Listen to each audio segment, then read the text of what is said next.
Hi, everyone. Welcome and good afternoon. I'm Natalie Swachina, the Education and Residency Director at the Houston Hi, Center for everyone. Contemporary Welcome Craft. and good afternoon.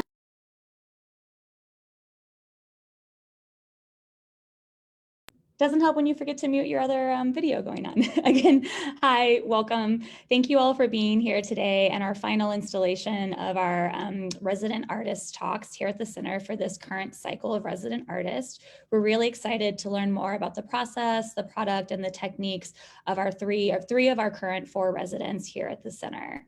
Our residents are here from anywhere from 3, 6 months, 9 months to a year, and we're really excited to get to know these residents here. Today's typically their open studio days on Saturdays, and so you can check out their work and talk to them more on the following Saturdays. And you're always welcome to follow them online, follow the Craft Center online to learn more about their work. Please leave any questions for the residents in the chat, and after their short presentations, we'll have a moment to chat with them more, dive into your questions, and learn about any specific topics. Well, let's get started with Chloe. Chloe Darke is originally from Groveland, Massachusetts. Her work combines traditional metalsmithing techniques with non-traditional media, including silicone, cultivated fungal colonies, and sound installation. She received her master's in fine art in metalsmithing and jewelry from the University of Wisconsin-Madison in May 2019, and her bachelor's of fine art in metalsmithing and jewelry from Maine College of Art in May 2011. From 2011 to 2016, Chloe was employed as a silversmith at the Old Newberry Crafters in Amesbury, Massachusetts, where her and her coworkers were featured in Forge, an episode of the PBS series Craft in America. After graduating with her master's, Chloe was a lecturer in metals and contemporary art jewelry in the Contemporary Art Jewelry Department at the University of Wisconsin-Stout for the 2019-2020 academic year. Currently, she's based in Upperville, Virginia, and is a metals assistant at Ashire Farms. Her work was recently displayed in Contemporary Connections, Mastery in Metalsmiths at the Laura Rogers Museum of Art, Disrupt at the Craft Council of British Columbia, and Objects Permanence at the Baltimore Jewelry Center. I'm going to hand it over to Chloe now to talk more about her work.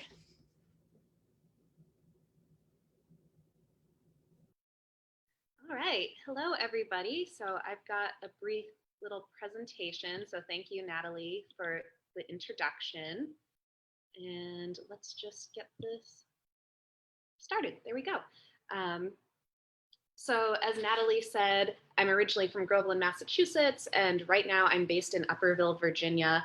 And my work primarily consists of utilitarian flatware, as well as small sculptures and kind of curious objects.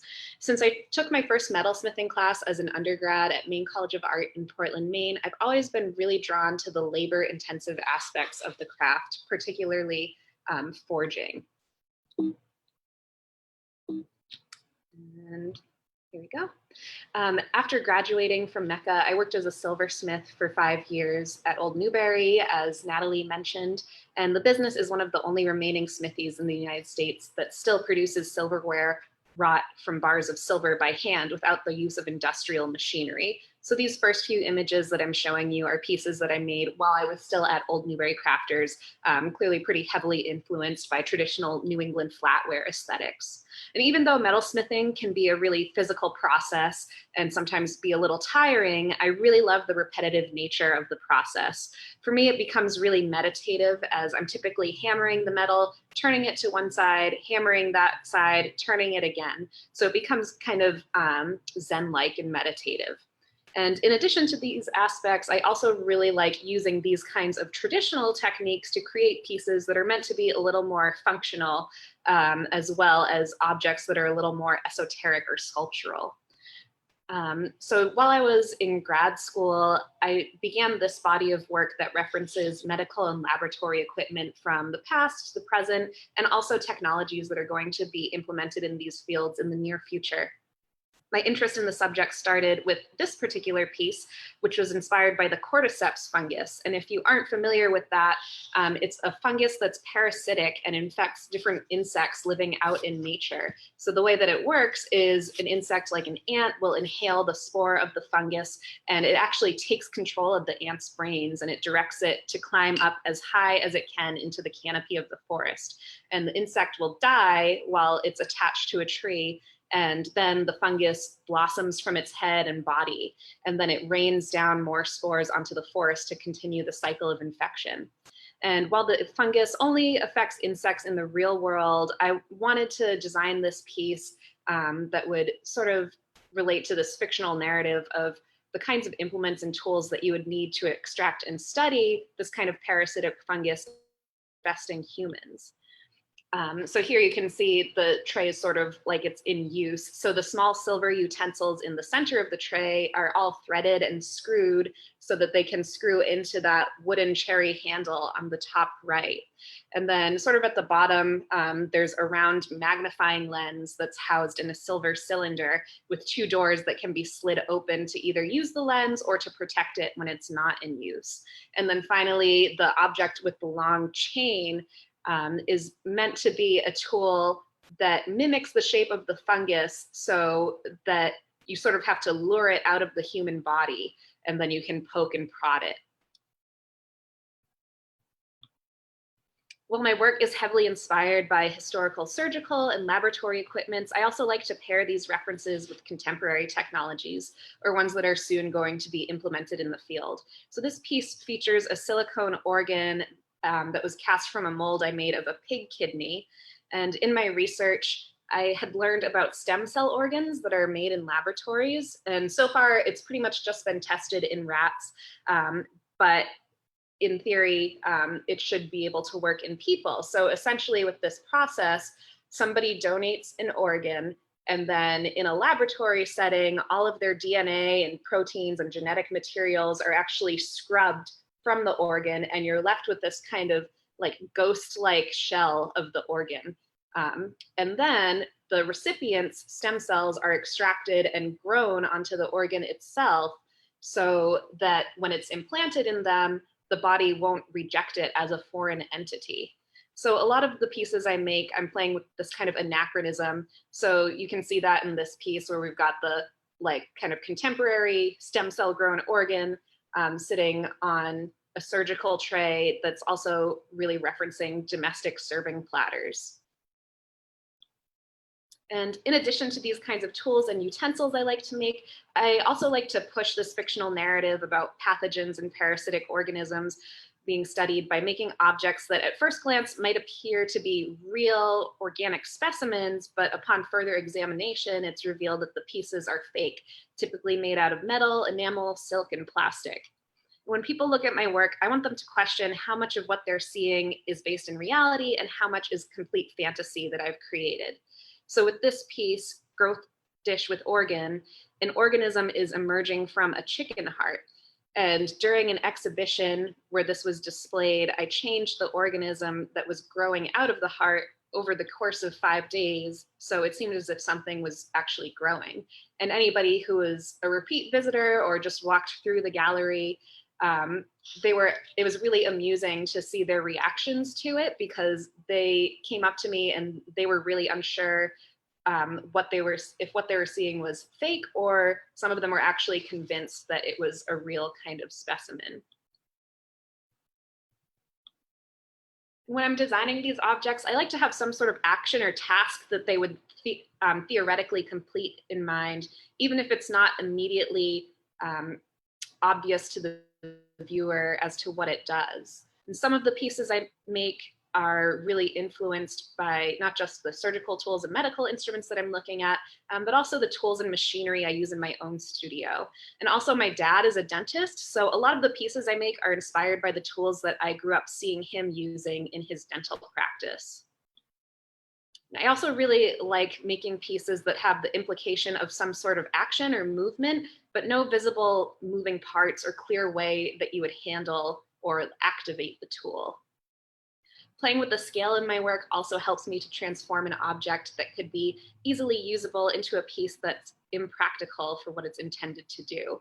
So the blades of these shears can actually be used to cut, but when it's held in your hand, the length of the shears, so this piece is about 18 inches long, it causes the center of gravity to feel completely off, making them actually really awkward to hold and surprisingly difficult to use. So likewise, this piece consists of some small elements that I forged and formed out of silver. You can see that some of the tool heads are burrs and drills that would be used to grind and cut. And I made this piece with the idea that it would contain all the dental tools that you would need to work on or extract teeth from the mouth of a person who has extra rows of teeth, so somebody who has hyperdontia. And once again, I'm playing with the practicality of this piece. So if you were actually to use all the drills at once, it would be like a complete nightmare to actually use. And then also there's no clear method for them to be moved or powered. So they're sort of static. So how would they actually rotate and work? And in addition, they're also hanging kind of limply from this latex tubing.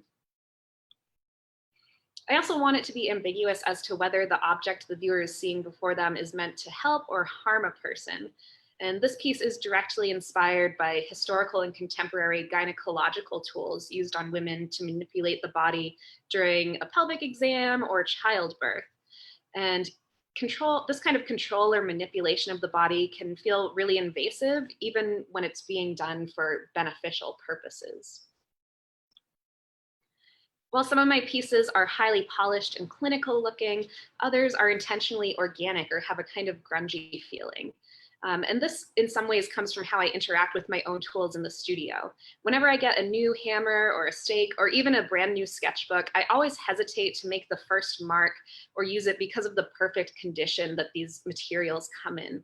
Sometimes a tool or object can be more approachable and almost less intimidating to use when it has noticeable signs of use and wear, even if it's not in pristine condition. And this piece scrape is constructed from carved foam, painted latex, and pewter and brass. And to give you an idea of the size, it's 4 feet in length, which makes it comparable in size to the human body. And that also makes it a little more difficult to imagine how it would be used when seen in the context of the other tools that are maybe a little more recognizable.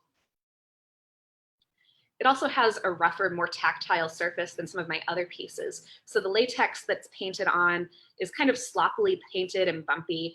And one thing that's interesting about it is that it's actually changed color over time. So it's become darker. And sometimes I need to retouch certain areas that have worn thin. So you have this kind of mash of light color and darker colored splotches in the latex. And I also chose pewter to fabricate most of the metal components of this piece because pewter always seems to me to have a more dull and dirty appearance, even when it's polished. Here I've oxidized it, so it, but I thought that that sort of suited the dirty organic aesthetic I had in mind while I was designing this piece. And these 3 vessels are a group. They're all inspired by laboratory glassware, although they're opaque, precise in form, so their contents and functions are unknown. When I was installing them, I wanted it to look as if there was some sort of laboratory accident that had happened. So the white material is seeping out of this, I'll just go back for a second, the middle vessel right here. And the amount of liquid that's seemingly poured out of it is much more than that vessel could actually hold. And that white spill on the ground was created by pouring silicone on the ground, and then I would wait for it to cure, then pour more layers and repeating the process until I was happy with the way that it looked. And it can actually be peeled off the ground and rolled up. And one thing that sort of became a happy accident for this piece is whenever it's displayed, the silicone actually picks up any dust or dirt that's in the gallery or from people. If people walk over it, it also picks up their impressions of their feet. So that sort of further contributed to this kind of like hybrid gallery workspace that I wanted the space to feel like, and made it feel a little more lived in and real. And in addition to these tools, I also started cultivating bacteria and fungal colonies in petri dishes in my studio. And these following images are prints of photos that I took of the growths. I'm really drawn to how beautiful they are, but also how they're kind of repulsive. Some of the textures can be a little disgusting, honestly, to look at. So this kind of push and pull dynamic where you're drawn towards it, but also repulsed by it, I'm really interested in. I also really like too how we see these kinds of forms repeat themselves both in nature on these really like basic levels, and then also in our own bodies and cells. So you have this sort of like familiar feeling when looking at these pieces, but they're also really alien and kind of strange to think that these kinds of forms are in our own bodies and parts of us. So recently I've been experimenting with combining the actual bacteria and fungal colonies that I've cultivated with the tools that I'm making. So this piece is meant to either infect or inoculate someone from some sort of disease or pathogen. And the tool itself is made out of silver and copper that I forged and then fabricated. And then this bulbous head is completely hollow. So I filled it partially with agar, which is the substance that's in petri dishes that feeds bacteria colonies that you're growing. And to grow the colonies, I swab like different kinds of plants, dirt, or fungi that I find in nature. So this is another piece that was actually a piece of jewelry that I made. It's a brooch that was made as part of a pandemic pin swap that some metalsmiths and jewelers were participating in during quarantine. So for this piece, again, I constructed the copper and silver elements and then poured agar side and cultivated slime mold in the agar. And usually when I mix the agar, I have some excess material. So I pour it into empty petri dishes and then also culture those with whatever kind of mold or bacteria I'm growing. And because a lot of metals, copper and silver especially, which is what I'm working with here, have antibacterial properties, a lot of times the cultures will actually stop growing in the pieces that I'm making or won't grow as quickly as the colonies in the petri dishes. So what I end up doing is I take a surgical tool and cut out the colonies from the petri dishes that I've grown and kind of collage them with the growths in the tool or jewelry piece that I'm making. And once I've arranged the colonies in a way that I really like, I'll pour a layer of resin over them to preserve them and freeze their growth. And this is something that I'm looking forward to playing around more in the future. So this is a sketch of a piece that I'm working on right now in my studio. And I'm actually gonna flip over to my studio right now and show you what I'm working on. Here, I'll bring my computer with me. So this is that sketch that I was just showing you now. Right here, I have a foam model that's kind of in pieces. I always like to make a model of some of these more complicated pieces, just so I know how much material I'm going to need and how I'm get a better idea of how I'm gonna assemble things. So all of these pieces are hollow. This portion of it I made through a process called raising, which is where you take a flat disc of metal and hammer it over a stake until you have kind of a cup or vessel form. So this was open before, and then I just formed this copper dome on top and soldered it on there. And all of these different elements, I've drilled holes in them because I'm going to have to solder them all together. And whenever you have a hollow piece, if there's no place for the air to escape out of, it can actually, the pressure will build up inside the hollow form and rupture in front of your face. So I'd like to avoid things blowing up in my face. So all of these have small holes, so that way once it's all assembled, the air can travel throughout it and out here, so I won't risk any sort of danger. And I guess really quickly, I'll just pan around my studio that I've got here at HCC. So here I've got my stump with an anvil, vise, and lots of stakes that I use. Over here is my sink and pickle pot, which contains a mild acidic solution that's used to clean off metal once it's dirty. Over here, it's kind of a mess right now. Sorry, I probably should have cleaned this up, but I've got my soldering area, and then these are kilns used for enameling and casting. And then I've got a bandsaw, belt sander, and buffing polishing wheel. And then here's my jeweler's bench. Yeah, so that's what I'm working on right now. Thank you all so much for the time. And then I guess let me know if you have any questions that I can answer for you. Wonderful. Thank you so much, Chloe. I love seeing your studio. I always love with the metalsmiths how you bring so much with you. And I was just talking to you the other day about, how do you bring all of this to Houston in one very packed car and set it up.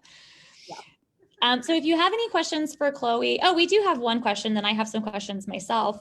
So Addison has a question. How has your vision for this body of work been affected by the pandemic?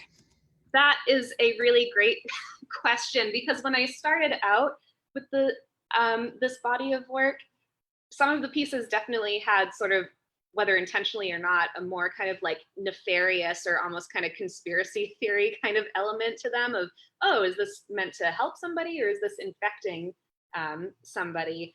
So I haven't responded, I guess, directly to the pandemic yet, but even though I'm still interested in continuing making these kinds of pieces, I don't know, I just find it really interesting because part of like what I was interested in with this body of work is that division between fantasy and reality, and how people can be so easily duped to believing something may be real depending on how you present it, like how it's presented to them, what kind of context it's in. So just seeing some of the stuff that's come out of like COVID and different kinds of conspiracy theories and things like that, I'm sort of like, oh, this is actually what I was talking about this whole time, that people can be so easily, led to believe different kinds of like fictional narratives or like urban legends or that sort of thing. So I don't know, I guess in some ways it was sort of interesting to see. And then I also sort of felt like, oh, do I have to, like, should I keep making work in this narrative because all of a sudden it became too real almost? So I guess that's something I'm still kind of debating, because I do like making these kinds of pieces, but yeah, like I said, it almost became too real in some ways. Yeah, it takes on like a whole nother level a whole other level of reality, that you talk about mixing the fantasy with reality, and then now it's a lot more of our reality. So I see where you're coming from. Well, we have a comment from Richard that he hopes that you're somewhat influenced by North Conway, New Hampshire. And, I'm gonna segue that into a question of my own. I know you work on a farm and that you've talked about, mushrooms and natural materials in your work.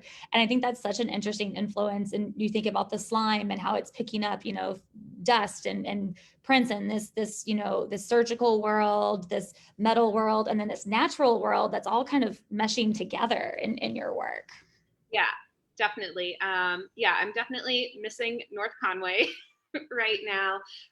Yeah, but whether like the pieces that I'm making are directly referencing nature or some of the tools have this kind of organic appearance, definitely like nature in the natural world has always been something of interest to me and in my work. Oh gosh, I just lost my train of thought. That's not great. Okay. Yeah, it is a lot of fun to actually like go out. So I'm fabricating something in the studio, and then I'm taking something from the outside world and cultivating it. And in some ways, it's kind of cool because there was an essay I read a few years ago that was written about Louis Pasteur and pasteurization, and just comparing like laboratories. And then in my mind, I sort of make that connection to the studio, where you're taking something that exists on a macro scale, so something from the outside world, and then bringing it into like a laboratory or a studio environment that's so kind of like confined and kind of niche. So you make it micro, like take something macro and make it micro. But at the same time, when you're sort of exploring these kinds of like narratives or like growing cultures, you're making something that's invisible or maybe sort of hidden, or something that you're just thinking about like actually physical and manifest. So it's like you're making the macro micro, but then also taking something micro or hidden and making it visible macro. Yeah, there's so many, I feel like, intersections of art and science. And in fact, I often talk about to, elementary school children how to look and talk about a work of art as through the scientific process, of exploring, making a hypothesis, data, coming to a conclusion. And there's so many parallel lines of thinking. Definitely, yeah. And then when you look into history too, like I've always been really interested how both in science and medicine and then in metalsmithing, it's like they both derive some history from alchemy. which is essentially kind of a form of magic or like, you know, early kind of science.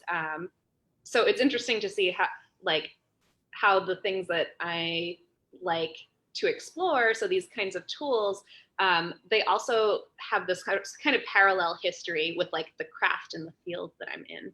Yeah, that's really interesting.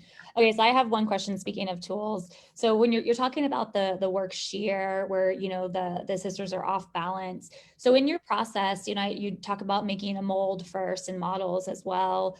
Are you already thinking that, like, how do you come up with the idea that this pair of scissors is going to be off balance? Are you messing, you know, are you trying different ideas, problem solving through them? Are you sketching that first? Like, I'm interested in the fantasy of it and how you come to the off balance nature of the pair of scissors. Like, how do you come to that decision? Yeah, so usually when I have, like, when I'm starting off making a piece, I don't always have like an image in mind of what I want it to be. So I'll start off listing like some adjectives or verbs as to like scrape or gag, like some of the names of the pieces that I was just showing. So I'll design a piece around that kind of like function. And then I'll do a lot of different sketches, like just sort of riffing on this one kind of word, or I'll take an element from like, oh, I like this aspect of the sketch, and maybe I'll sort of collage it with this one. And then also, like, I'll just by hand play around with the scale of something. So actually, with that particular piece, like sheer, I thought I was in some ways like, oh, wouldn't it be also just be kind of funny if those little like blades are so teeny tiny, like right at the end. And it wasn't until I riveted them together that once I was using them, I was like, oh, not only is the idea of this like kind of silly or funny, but it's surprisingly hard to actually use. So I guess in some ways that's kind of a happy accident, but then there are also times where I'm intentionally designing something so that it won't like function or it'll be cumbersome to use. Yeah, that makes a lot of sense. That makes a lot of sense. Well, I think that is it for our questions from the audience for Chloe. Chloe, thank you for taking the time to explain to us your process and your inspiration. And I love hearing about, you know, the scientific and the surgical. I didn't know your dad was a dentist, so that, you know, all of these influences really come into play and really help explain your art as well. So thank you so much. Thank you so much for your time. Well, so if you have any more questions for Chloe, please drop them in the chat. We can circle back around at the end of the talk. And Chloe will be here for another 2 months. Well, for this month and the end of August. So you have a little bit more time to catch her in her studios on Saturdays. Awesome. Thank you, Chloe. Okay, so next we're going to move on to Stephanie Robison, Robison, sorry, Stephanie. The sculpture of Stephanie plays with multiple occasional relationships. Working with industrial fabrics and wood, she creates large-scale installations that examine the relationships between culture, nature, and built environments. Originally from Oregon, Stephanie currently resides in California, where she teaches sculpture at City College of San Francisco and serves as the education director for the California Sculpture Symposium. Stephanie holds a bachelor's in fine arts from Marylhurst University and a master's of fine arts in sculpture from the University of Oregon.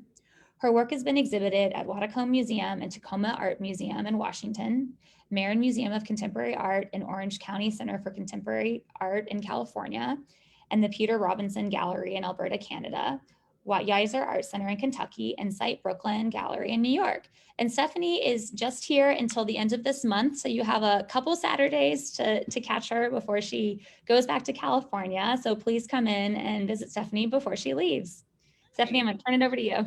All right, thanks everybody. Thanks for being here. Thanks for that introduction, Natalie and Chloe. Thank you for sharing your work. That was so inspiring. And we have some similar things that we're interested in. So that's kind of fun to notice as well. So I'm gonna go ahead and share my screen. I thought it might be fun to share a little bit older works with you to give you a context of for the new work that I've been working on here at the HCC. So I've been working in fiber and stone for the last 3 years, and then certainly during my residency here. And both of those materials are very labor intensive and they've got a lot of things to teach me. So I'm really enjoying the process of working with both of those materials, and we'll talk more about that in a bit. But I wanted to show you kind of where I started a little bit in my sculptural journey, which is very much, making work as a response to my environment and or my physical body, or my bodies of others, and also specifically when bodies tend to fail or don't perform as we think that they should. And so in the work, you will see references to either contraptions that fit or fix or repair the body, or things that also might relate to things in your domestic space, like maybe a washer and dryer hookup, or things that you might, an outlet that you might plug something into. This happens to be a cart that's actually on wheels that can expand about 20 feet from the wall. So definitely looking at all of those things. I was actually involved in a car accident when I was about 19, and I was a passenger in a 4-car pileup. And so I've had to deal with lots of different pain during my lifetime. And so things that might relate to either medical equipment, or in this case, there's like a donut on the end of this long arm here. And as you walked by, you would be able to kind of feel that piece, or that piece would kind of wave and follow you a little bit. But it relates to maybe a donut that you might see on a massage table, for instance. And you can see some of these other soft forms kind of relating to body, or parts of the body that might not quite be all there or correct, maybe breaking down a little bit. And these pillows were also kind of created during that time that I was healing from a car accident, and, making pillow shapes that really fit around the body in different ways and protected the body. So, and then other times, the forms that I create might become stand-ins for the body. So these pink stack forms that you see in these images tend to be more of like a stand-in for the body to me. And then these umbrella shapes would be referencing protection, but not a real kind of protection, more of an absurd kind of protection, something that's not really going to protect you. I was living in Oregon at the time. And so when you're from Oregon, you don't actually use umbrellas ever. It's raining all the time. And so it's not really a thing that anybody does in Oregon. So they became this symbol for me of the futility of protection. And then more pieces that relate to landscape or emerging between domestic and landscape spaces.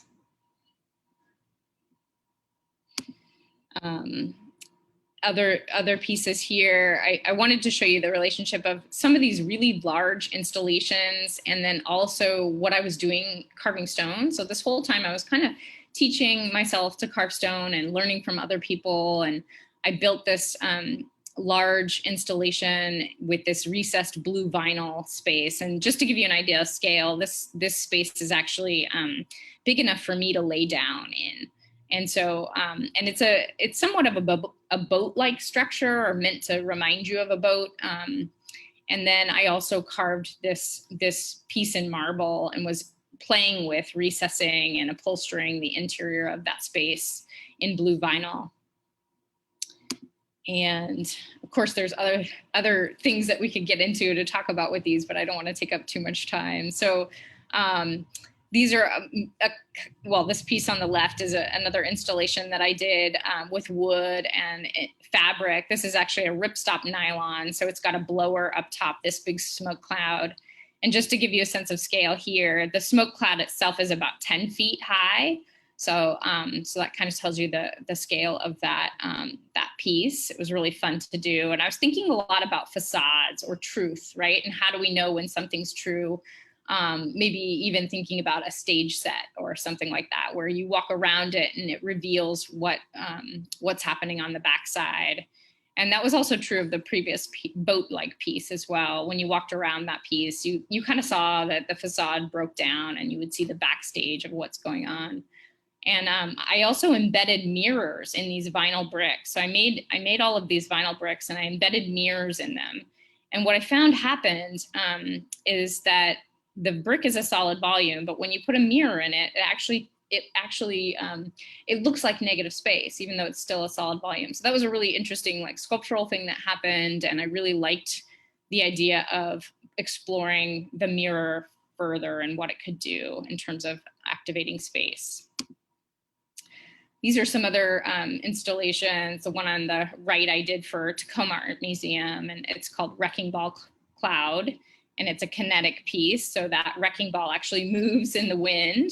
It's you know, the fabric that you see is this industrial shrink wrap that you've seen probably on the highway. They use it to cover boats or recreational vehicles as they ship them on the highway. It's to protect them, and it ends up in the dumpsters. And so I was harvesting it out of the dumpsters and actually sewing and stitching it together and creating these big installations with it. And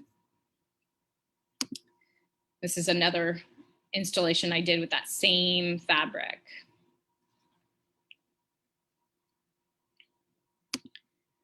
So this piece is actually, you're seeing like a stone version, a tiny stone version on the right-hand side. So it's carved out of orange alabaster. And then the wooden, almost like dental tools, right? Those mirrors that the dentists use to look in your mouth. And so they have these, you know, appendages. And so I built the one on the left that you're seeing. It's actually quite large. I think the tallest piece there is, I think, about 9 feet high. And so it's imagine like a dental tool attached to like a construction barricade. And so that's what you're seeing in terms of these forms. I enjoy merging two forms that we don't normally think about going together. And then the blob is a stand-in for the self. So I was thinking about how we attempt to see ourselves, but we really can't see ourselves clearly. So the mirror that you see in each of these little heads will, as you're moving around this piece, it will reflect the blob, but you'll never see yourself in the mirror, and you won't ever see the entirety of the blob either in the mirror. So really about self, you know, about introspection and thinking about looking at yourself and understanding yourself better, and how hard of a task that is. And then I just wanted to show you some other stone pieces that I had worked on, and we can move through these kind of quickly, but thinking about parasitic relationships with these forms, and, you know, how you're unclear as to, you know, which part of the form is enveloping what. And here we have this white marble piece with this yellow marble coming out, and the yellow marble looks like it has, you know, warts all over it. So so it's interesting hearing Chloe talk about that push-pull, and I'm very much interested in that too, because stone can be so beautiful.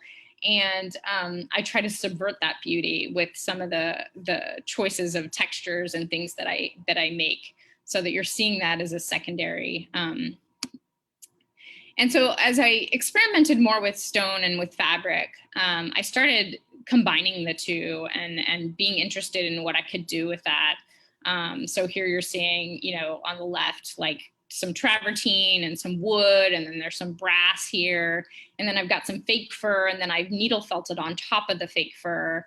So really just experimenting with materials. And then on the right, you're seeing, it's hard to see, but there's a piece of marble, white marble underneath that's attached to the wall, and then paint on the marble, and then a fabric piece that is positioned on top of that marble.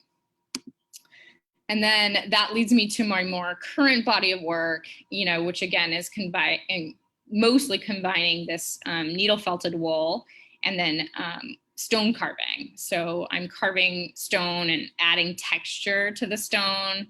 And what I found was really interesting is that the texture of the needle felting was very similar to this texture that I could apply to the stone. And so really playing with, you know, well, what part is the stone and what part is the needle felted wool? Really enjoying the interplay between both the forms, but also the color, and really getting them to merge. And that's been a really big challenge, but I'm enjoying the challenge of that. This one, somebody had asked Chloe about the pandemic and did your work change? And I started titling, you know, this piece is titled Pandemic. And there are other pieces that I did during the pandemic where I was kind of thinking about everything that's been going on. And we can probably end there. If anybody has any questions, I'll go ahead and stop sharing. I'll get us started, but if anyone has any questions for Stephanie in the chat, please drop them in. So Stephanie, you know, one thing that really surprised me, and we've talked about this, is that when you came to the Craft Center, you know, your felt pieces and your marble pieces just seem to fit together, like they've grown that way, or that they've not even grown, but they've just joined in this process together. And I was so surprised at the complex process of how you adhere them together, and how you're really having you have so much construction and so much thoughtfulness that goes into how they rest together that does not appear from the just initial viewing. Can you talk a little bit about that process of, you know, your sanding, your felting, like how is it all kind of coming together?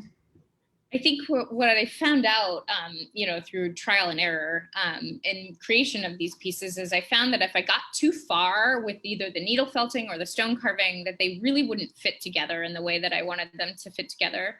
And so I have to do them at the same time almost. And so what I'll start with, usually, not always, I tend to break my own rules a lot, but I'll start with the stone carving and I'll rough out a piece. And so it'll be very rough still, but I'll start to get a shape that I'm interested in. And then I stop and I go to the wool and I start to get a pretty rough shape in the wool. And at that stage, I can really play with it, almost like clay. You know, I can put a blob of wool on and start to see what that form might look like. If I want it to be larger or smaller, I can kind of get a sense of that. And then I have to stop at a certain point once I kind of have roughed in the wool shape. And then I have to go back to the stone and start to refine it even further. And there's actually one that I'm working on here. I'm not sure if I can show you guys really well, but let's see if I can show you this. So this one that I'm currently working on, it's kind of a big one. It's a bigger one than I've done. And you can see the back. I've got my holder already on there, and then I've got this red line drawn. And what that's telling me is that I'm actually going to recess this. I've already recessed it a little bit, but I need to recess it more. So I'll be using my power tools to take my diamond blade and take some of that stone off. And then it doesn't have any recessed area on the bottom, but it will. So I've got this at a stage now where I've roughed in the needle felted wool. You can see some of my needles kind of hanging out. But I've roughed in this shape a little bit. I'm even experimenting with color at this stage too, which I usually don't. But now I've got this fitting kind of in this recessed area, and I've got another puzzle piece that kind of fits in the other side. And then I'm working on a lower one. And the reason I have to get this lower one to a certain degree is because I got to know where to cut the stone. And if I cut too much, I can't put the stone back. But I can actually put back, you know, if I take too much off with the wool is pretty versatile. I can actually cut this apart and then end up putting it back together if I decided. But the stone is not that forgiving. So I really need to have a clear understanding of where I need to cut to recess this in. And then after I recess it in, it's actually going to have a bit like, sorry, it's a little dark, but a bit like this one where I've actually embedded magnets in the marble.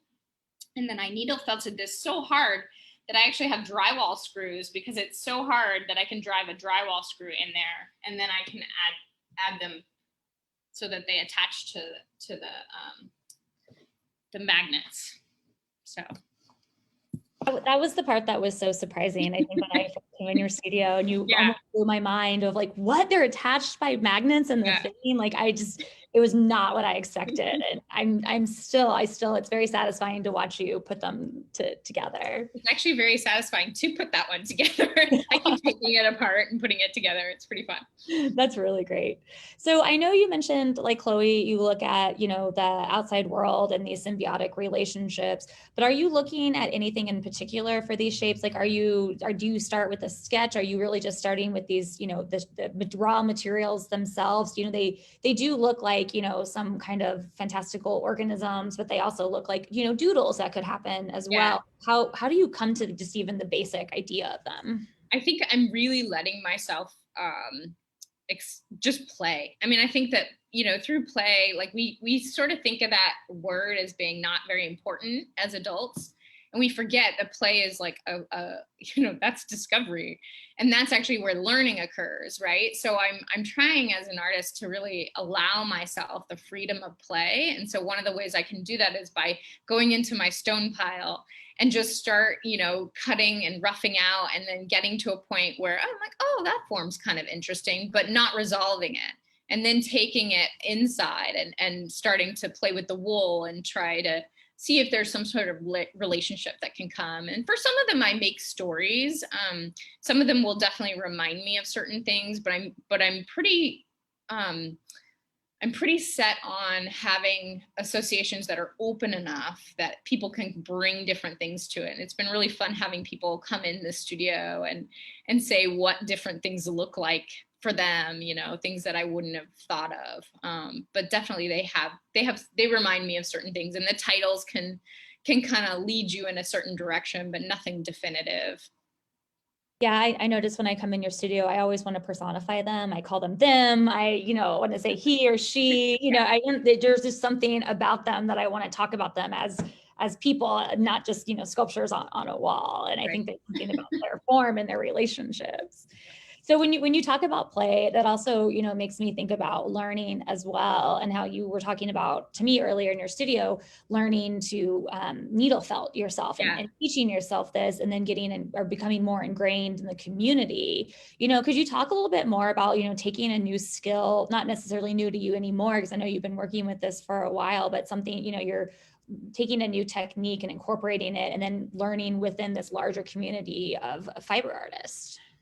Yeah, I think for me, I'm a full-time educator, and which basically means that I'm addicted to learning. Like, I love learning. And when I first decided that I was going to go into, or I knew that that I basically fell in love with teaching, and it was something that I was gonna pursue, I really made a decision to not be an expert in anything, and to really, for the sake of my students and myself, to really just try to learn as much as I could about all kinds of materials. I always like to say that I know just enough about everything to be dangerous. I'm not a master in anything.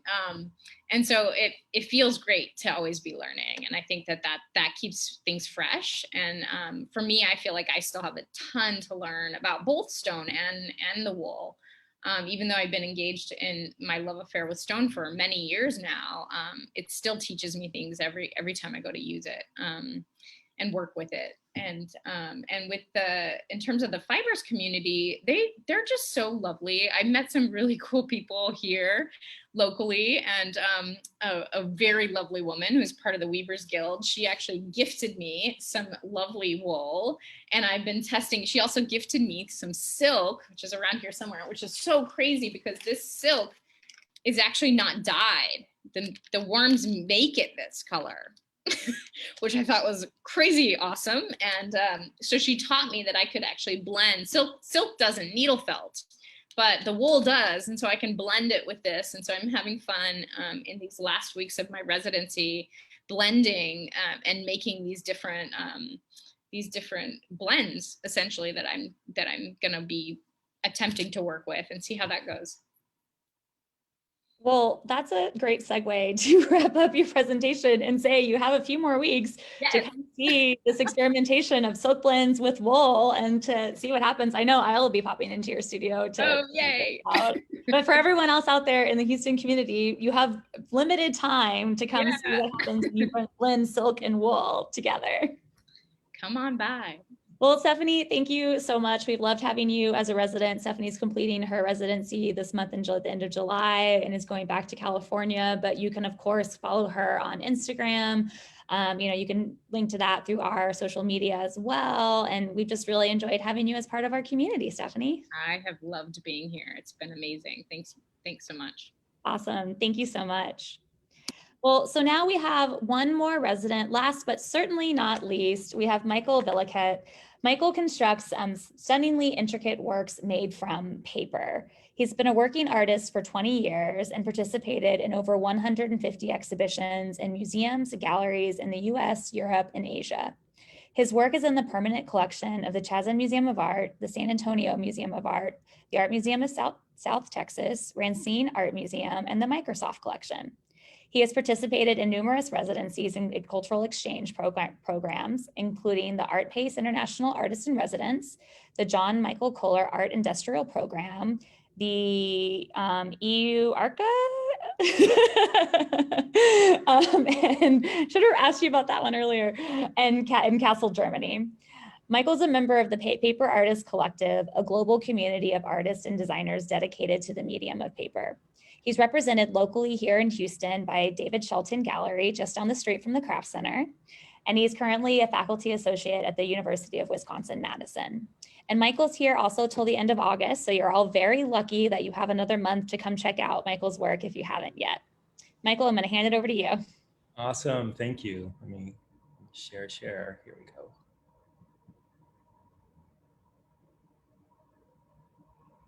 All right. Hey everybody, thanks for tuning in. And thank you to everybody at the Craft Center for helping support this really lovely experience. It's been really, really wonderful and productive, a really wonderful time. And I also want to thank my fellow artists for being such amazing, cool people.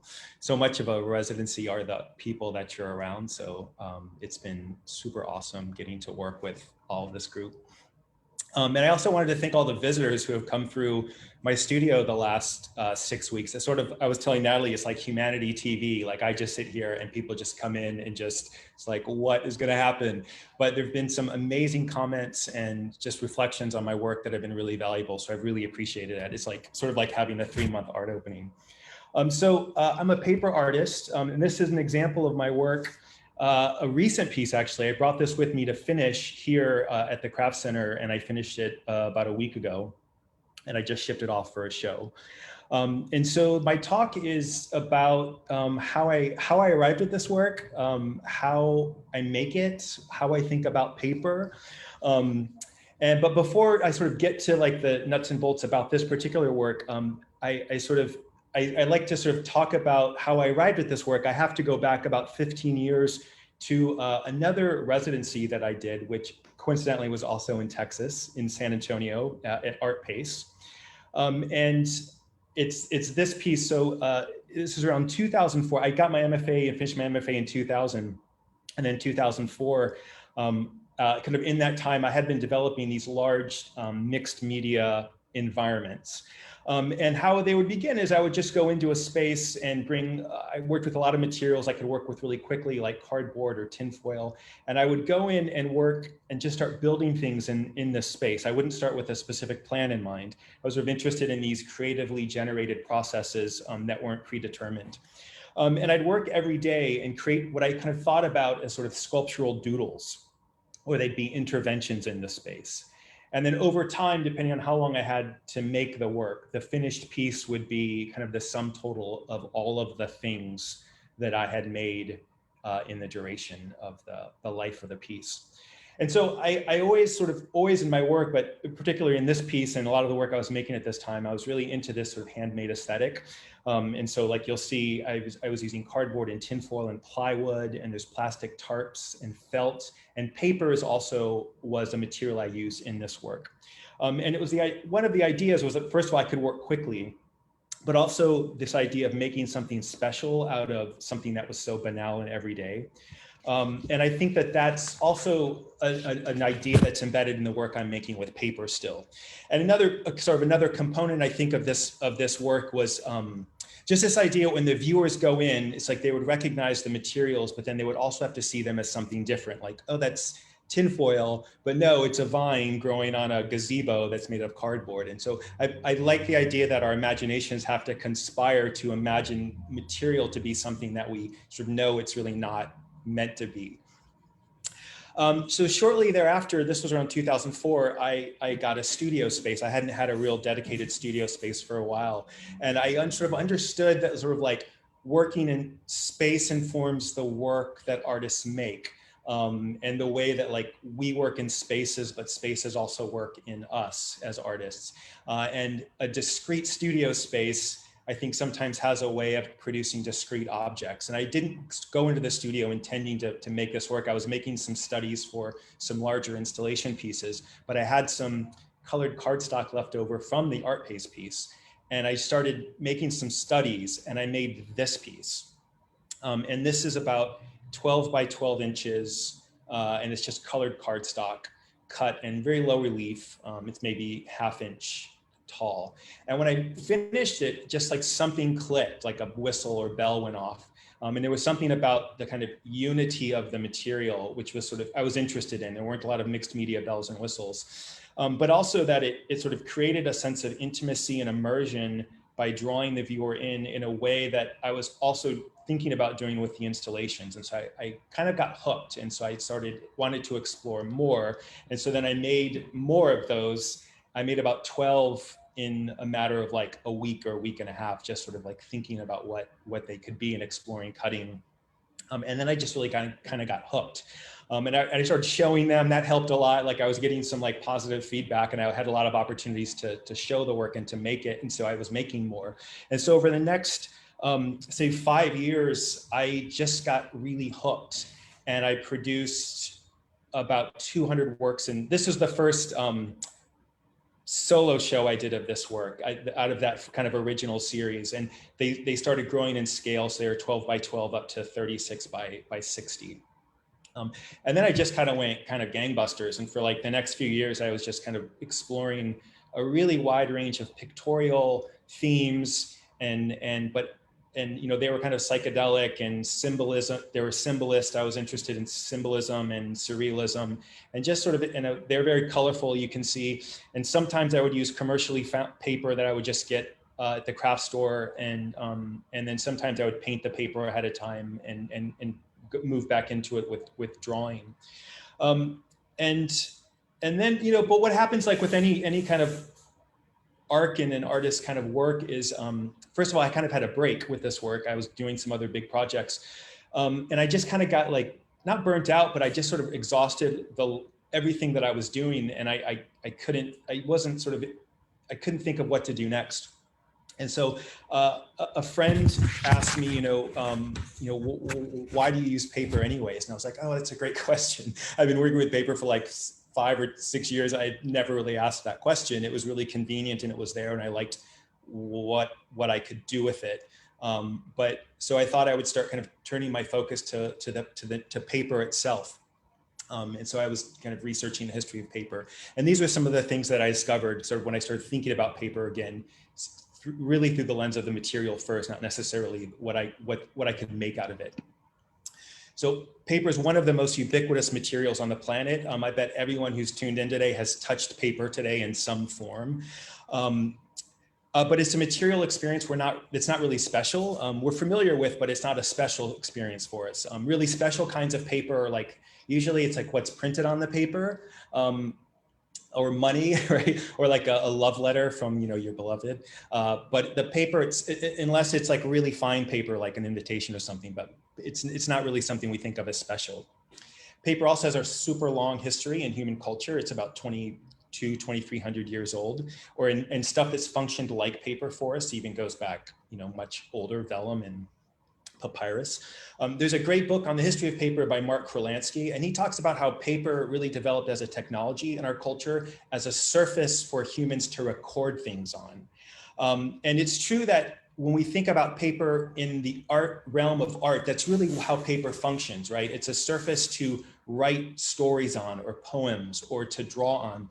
This is a poem by an Indian mystic named Rabindranath Tagore, and that's a little drawing by Edward Hopper. And I sort of show these because when you sort of dive into either one of these works, it's not necessarily about the paper, but it's the world sort of created on the paper. And the blank page really is a sort of metaphor for where textual or pictorial worlds could exist in kind of endless space. And so I sort of became interested in the idea that the paper itself, the physical material, could be used to also manifest these sort of imaginative worlds, but manifest, or these imaginative objects or worlds, but into our actual space. And there's a history of artists working with paper sculpturally in many different art forms. Around the time I was sort of having some of these insights, a friend of mine sent me, this was an image from the Met's Instagram feed of like a 200-year-old paper sculpture, a floral structure. So, and then, you know, as simple as a piece of paper might be, it actually has some component parts. I always think of paper as like having 3 component parts. There's the shape, which generally is rectangular, but it doesn't have to be. You can cut it in any shape. There's the edge of the paper, which relates to its thickness or ply. And you can also treat the edge and do different things to it. And then there's the surface, which many artists work with the surface of the paper, and that includes its texture, color, or anything you might sort of put on the surface. And so when people ask what paper art is, it's really the idea that artists, the way I think about it, artists are pushing one of those constituent parts of paper. They're either dealing with the edge or the surface or the shape, and usually all 3 of those in some way, but different art forms are sort of, quilling, for instance, is more about the edge of the paper, or, something like paper folding is more about the surface. And so these are just examples of some of the range of paper artists that are working today. There's an origami artist named Sifo Mabona, and there's Lisa Nilsson's an amazing quilter, quilling artist. And these are Michelle Grabner's paper weavings. This is Rogan Brown, who's a paper cutter. And then paper art also intersects with other kind of like wholly discrete art forms that use paper, like the book arts. This is a piece by Brian Detmer, or paper making, which is in a way its own art form. And paper's having this crazy moment right now. The last time I looked at the paper art hashtag on Instagram, there were like 2 million plus hits. So there's something happening right now. I belong to 2 paper art professional organizations. Natalie mentioned one, the Paper Artists Collective. I belong to the Guild of American Paper Cutters, which is a really traditional paper cutting organization that's dedicated more to a traditional shared schnitte, or like papel picado, or kind of paper cutting, and that's based here in the US. And then the Paper Artists Collective, which is a global collective of artists and designers working in paper. And they both have really active websites and Instagram feeds that you can look at if you'd like to see more.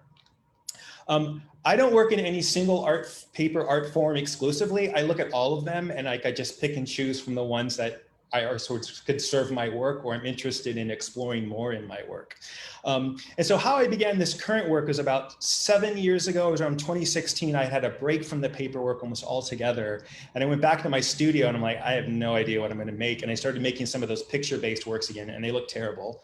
And I'm like, I don't know what to do. And so I just got this stack of paper. I kind of cleared my studio out and got this big stack of paper, and I just started cutting out like little tiny circles. And I got sort of fixated on like the tiniest circle that I could cut freehand. I know that's impressive, folks, but I can tell you I can do way better than that right now. And so what happens is then other shapes kind of evolved from there. And so I started stacking them. So like I would start with a small like 1/4-inch circle, and then cut the shape underneath it. And this was really kind of the early just exploration of these forms. And then for weeks, I just made these kind of tiny handheld pieces because I just kind of wanted to understand them, and I didn't want them to grow too big too quickly. I discovered a lot of new moves early on. Early in the work, I had a T-pin laying around, and I poked the center of this tiny 1/4-inch circle, and it's like the ground shook underneath my studio. I was like, oh my God. And that, because I never really dealt with the surface that way. And so these ideas really kind of just started flowing into the work in terms of what I could do. And it was like this whole new territory I'd never explored before. So when people familiar with my work were sort of shocked with the monochrome, they were like, you're a multicolored guy. And so early on, I made one version of one that I tried polychromatic palette on a couple. This is the one I made first and then spray painted different components. And I made another one with a polychromatic, and I have a sample of it here in the studio. But I just felt like the color really smothered them, and the color, you just saw the color first and not the form. And there was something just really airy about this kind of wonderful, kind of airy shape of just the monochrome that I kept kind of coming back to, and it helped really foreground the structure and the depth. So what happens is then over time, the individual flat shapes become these dimensional components. And I often work in repetition and symmetry. And so, you know, as I'm making one piece that I realize is gonna maybe be 6 of the same parts to go on a piece, at that point, I start thinking about them in terms of how many steps each individual component will take. So for instance, cutting the circle is 1 step, putting like the T-pin hole in it is another step, decorating the edge with the fringe is a 3rd step. And so the components themselves can have as many as like 100 or 200 steps total. And I don't draw them ahead of time, but once I start knowing that, say, I'm gonna have to make 4 of the same component, then I do start making lists, and I have a sketchbook that I take measurements so I can repeat them. The process is, it's really deliberate, like it's slow, it's really deliberate. And so in order for it to feel like fresh, and to try to maintain a sense of spontaneity and surprise, like I don't overly pre-plan them. And so I'm building them as they go. And at a certain point, I decide how big the ground is going to be, but I'm not sure how they're going to be completely finished. And so like this piece turned into that piece. People often ask about how long something takes, and I just sort of quote like between 300 or 500 hours. And so in general, a piece takes between 3 and 4 months, depending on the scale and the complexity. And I only have one piece going at a time. I originally thought of them as wall pieces, but then I work on them flat. And so when I've shown them, I give the gallery or the exhibition space the option of showing them flat or on the wall. And more recently, like in my studio, I have a couple of works that are on these kind of lectern-like forms. I like the idea that viewers can kind of look into them like a text, and also that there's no kind of fixed registration, that there's kind of multiple ways of seeing them. So, you know, I sort of been resisting the urge to think about them in terms of metaphor. I mean, they really started out literally as just an interest in the material itself and where I could go with it and what it could do. But people have responded in a lot of different ways. You know, some people call them 3-dimensional mandalas, or architecture for like imaginary cities, or weird machines. I'm totally okay with all of that. I sometimes think about them in relation, like we're soft things, like in relation to the body, like we're soft and we have like complex dimensional strata in ourselves. And so I sort of sometimes think about them as metaphor for just like, you know, a sort of bodies in some ways. I would say broadly, there are just sort of 2 aims with this work, like 2 kind of broad goals. Like there's a formal goal and a feeling goal. You know, formally, I'm just interested in kind of pushing the dimensions of paper art into like, you know, really new dimensions. And from a feeling perspective, I mean, I can load them with a lot of meaning, but my initial intention with this work is to give whoever views it the same sense of satisfaction and contentment that I have when I'm making them. So I just have a few final images here. I did just have an exhibition here in Houston during the pandemic. So it was sort of I didn't actually come to the opening, but it was at the David Shelton Gallery over on Montrose. And so you can get a sense of the scale of the works and how they look installed in the space. And I have them framed in these plexiglass vitrines. And oh, and that's it. Thanks, everybody. Thank you, Michael. That was really wonderful to hear more about your process, and especially to see and connect your earlier works with what's going on now. It makes me think that I do think I saw some of your earlier work years ago that I didn't realize were yours now at David's Gallery until this moment. And I'm like, oh, I did see those. So that's a great connection. So I had a question about the use of color in your works. And I was just in Michael's studio earlier talking about, you know, the mauve piece, that he has a mauve piece and then a really gray, is it gray right now? It's gray, yeah. and the difference of the dark color versus the light, especially as this diptych together, and unassuming that. But, how do you choose your colors? Do the colors hold any, I know there's not necessarily meaning behind the forms in the work, but can you talk about color choice a little bit? Yeah, I mean, the earliest works were kind of intentionally a pale palette. I did a white one and a really pale cream, and then I worked my way through the Legion Stonehenge series, which is a very pale palette printmaker paper series. And again, I think it was really just about foregrounding the form and allowing the light to, the lighter ones really allow the eye to travel into the interior, and you can really see the structure. At a certain moment, I just, I wanted to try a bolder color, and the colors actually have a way of finding me. Like I was looking for other papers, and then I just start thinking about what paper I want to look at for 4 months, because color does affect your mood. And so, so I've been sort of just finished a series in these jewel tones, these kind of bright, really concentrated jewel tones. And then the series I'm starting now, I'll show you that. This is a piece, I just started this in the studio. So I'm experimenting with metallics now. And I've never worked with a metallic paper before, but you were in here, you were seeing how exciting it is for me to add this. So thinking about adding another layer to surface, I've never worked with shine before. So, and I've been telling people it is hard to find a metallic paper that won't resist the glue. So a lot of these commercially printed papers have a thick coating on them. So this is the Arjo Wiggins Curious Metallic Collection. Yeah, it was really nice to see, Stephanie was talking about push and pull as well. And it's actually funny. It's one of the, I love these artist talks for these reasons that, all of your art presents very differently, but there's, common themes that come out when we're talking like this. But, the push and pull, I noticed just in your studio earlier with the darker color that kind of, creates shadows almost, and you want to see more in, and you're peering in, and it makes you want to immerse yourself in the work. And then it's really nice to have the lighter color next to it to then start to see details, and it kind of helps you to go back and forth between the two. And I love that close look, that call for like introspection within your work. Thank you. Yeah, I think all of our works, everyone is sort of here and working right now. We have this sense of like seeing things really close, and then being able to see things from a distance. There's a lot of it.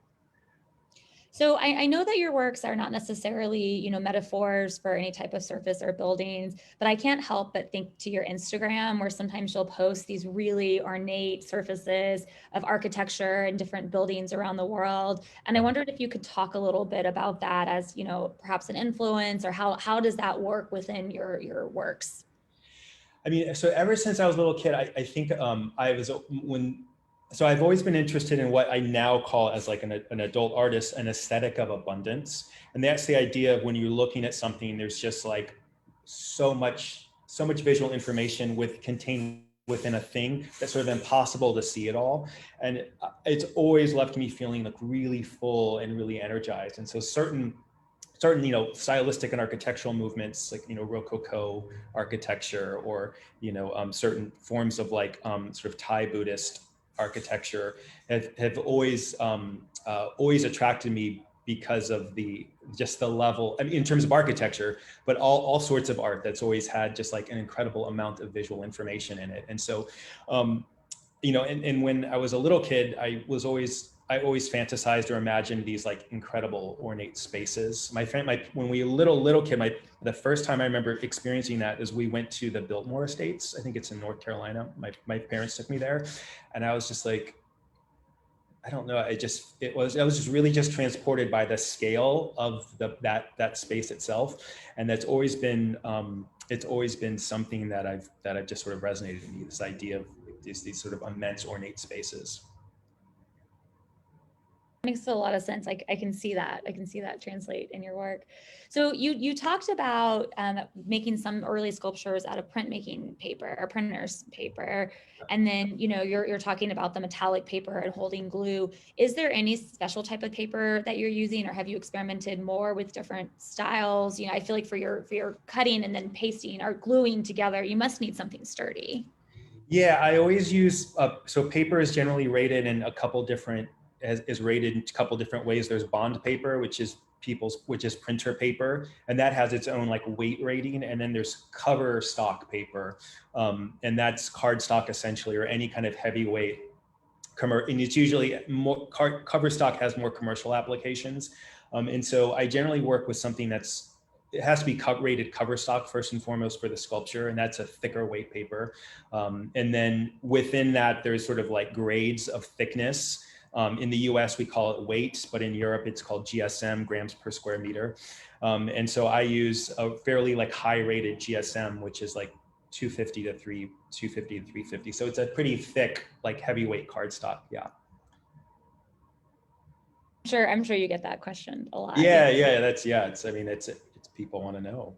Well, speaking of that, we talked about, we were just discussing earlier, the visitors in your space, and my office is actually right across from your studio, so I'm often hearing visitors coming in with just pure delight of seeing your work and exploring your work. And so I wondered if you could talk a little bit about that visitor interaction and the public interaction of experiencing your work in open studios. Well, I mean, it really varies. Like, some people, I can answer this in a couple different ways. It's interesting to see the way people approach a space. Even if the door's open, some people won't come in, and other people's just like, they just roll right in the door like they own the place, which is totally fine. That's what we're here for. And then, some people, I think and so, there's just the gamut. The questions are always, there's a lot of the same standard questions. What kind of paper, what kind of adhesive, and I'm always, but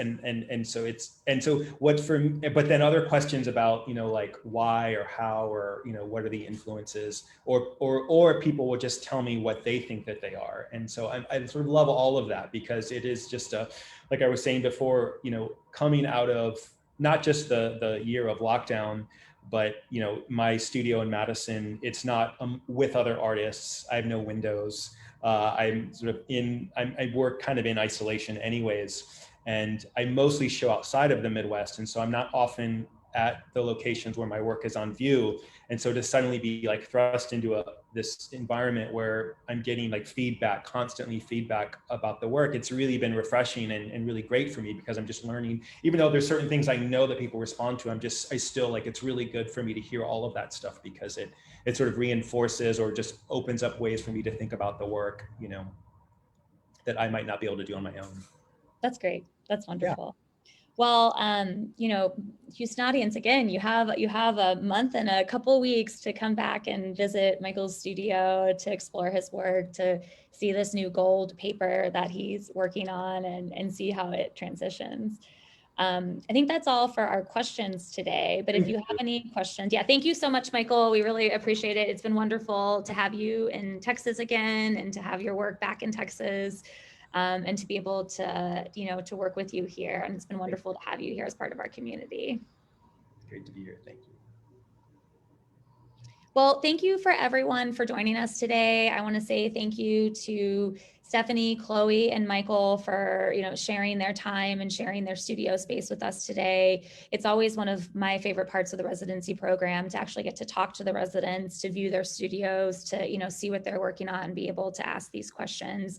As I mentioned earlier, their studios are open on Saturdays, so please come up to the Craft Center, chat with them, view their work, see the rest of our exhibitions as well. We've just opened a brand new slate of exhibitions that are wonderful. We really appreciate your support of the Craft Center and our residency program. We'll be announcing our next cycle of residents soon, and we'll be kicking off our next cycle here in September. So we're really looking forward to welcoming another class of residents, but we're so thankful for our current group, and we can't wait to see what they do post their residencies. Thank you, everyone, and we'll see you next time. Bye.